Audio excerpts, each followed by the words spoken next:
area, they are able to access their own area if they have a role. Otherwise, they should not be able to access that area.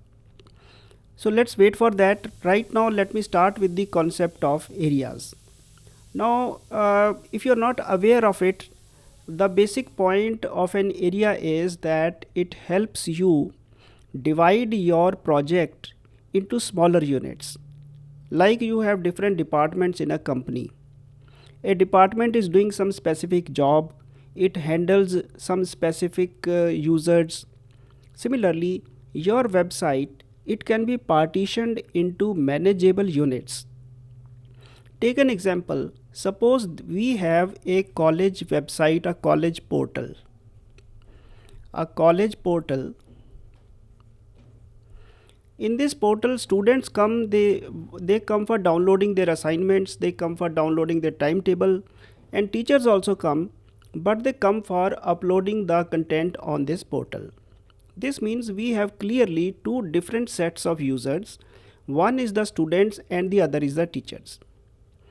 Now, if we mix the whole thing into one common website, the things will go confusing, and maybe it will delay development also. It will create some conflicts also. So it is better that we partition this project into two parts. We partition this website into two parts, into two areas. One area will be used entirely by the students and the other area will be used by the teachers.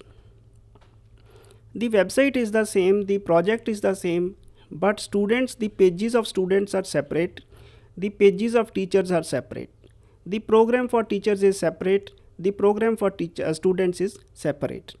This means that you have a readable project. That is one thing. It is clearly easier to understand. Then you can see that multiple product teams can work on the same project. One team can handle the part of students, the other team can handle the part of teachers. So concurrent, same time, multiple teams can work. So we can have an efficient development also, maintenance also, readability also. So there is a need of splitting your project into areas in many cases. One case is this, I've given an example. The other case is of a website that sells products. We can have a partition for where users, they view the products and make purchases. The other section could be of the managers who add their projects, and yet there could be another section of a super manager who controls these people, who gives login IDs to these people, and they add products there. So we have a possibility of splitting our project into multiple areas. Now with this concept clear, now let us see how is an area implemented in a practical project. For this I have created a project that we can examine. We can see the various parts of this project. This is a solution explorer, and let me explain the organization on this. This is the solution explorer, this is your project, and this is the pages folder that we usually have. This page contains the landing page of the website, the root directory.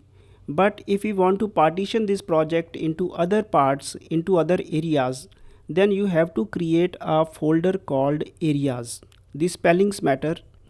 It must be areas. The folder is created directly in the root directory. This folder will contain your subsections. We can say that this pages folder, it contains the landing page of your website. The landing page may be the common login page, and this login page then sends users to their specific areas. One area for student, one area for teachers. So depending on the login ID or depending on the role, we can send people to their specific areas. Now how is this area created and how are these areas created? For this, you create a folder called areas in the root directory of your project. Now let me show you how it is done. Inside these areas, you create your folders for the areas you want.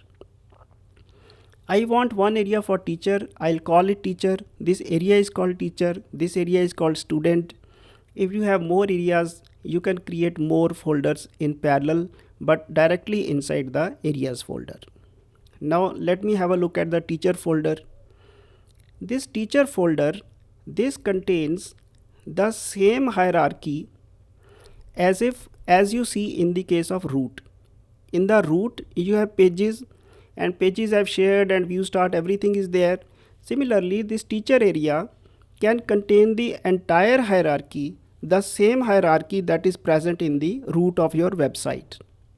So in this case, teacher folder, it contains a pages folder. Similarly, if I have a student, then it will contain its own hierarchy starting with the pages folder. The pages folder must be present. Its name is also compulsory. It is hard coded in ASP.NET. Now teacher pages, and inside pages I have two Razor pages. I have just given them name index and index 1. These pages